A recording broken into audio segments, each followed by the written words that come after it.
La maison du chat qui pelote, Honoré de Balzac, résumé. Chapitre 1.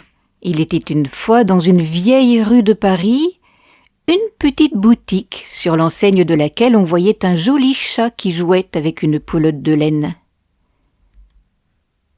Dans cette maison vivait Monsieur Guillaume, un commerçant sérieux, sa femme et leurs 2 filles, Virginie l'aînée, calme et discrète, et Augustine, la plus jeune, douce, belle, pleine de rêves.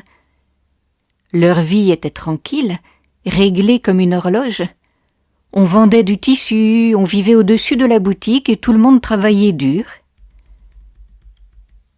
Chapitre 2. Un jeune homme bien habillé s'arrête un jour devant la boutique. C'est Théodore de Sommervieux.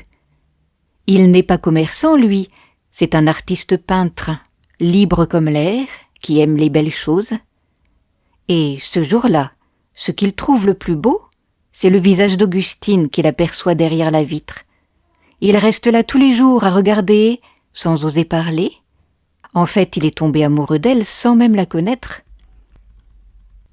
Dans le chapitre 3, pour s'approcher de la famille, Théodore devient ami avec Joseph Lebas, un jeune homme travailleur qui aime Virginie, la sœur. Grâce à lui, Théodore peut parler à Augustine. Petit à petit, ils se plaisent, se parlent et s'aiment, mais leurs 2 mondes sont très différents. Augustine vient d'une famille sérieuse et simple. Théodore vit parmi les artistes et les gens à la mode.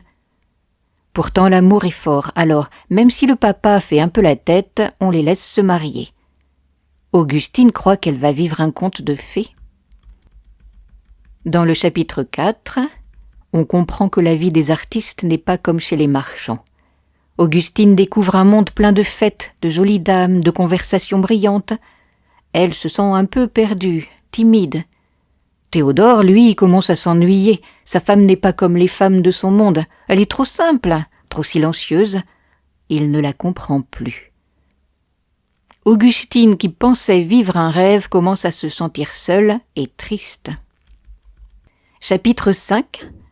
Un jour, Théodore tombe amoureux d'une autre dame, élégante. Il oublie Augustine, qui reste seule dans sa grande maison froide. Elle essaye de le faire revenir, mais rien n'y fait. Son cœur est brisé. Elle devient malade de tristesse. Pendant ce temps, Virginie, la sœur, et Joseph Lebas, qui se sont mariés, mènent une vie simple, mais heureuse. Pas de rêves fous, pas de chagrin énorme, juste une vie honnête et tranquille. C'est une histoire un peu triste, celle d'une jeune fille douce qui voulait croire à l'amour comme dans les contes, mais qui a découvert que tous les princes ne sont pas gentils. À bientôt pour de nouvelles aventures. Vous pouvez retrouver des histoires et des poésies sur ma chaîne Entendre lire.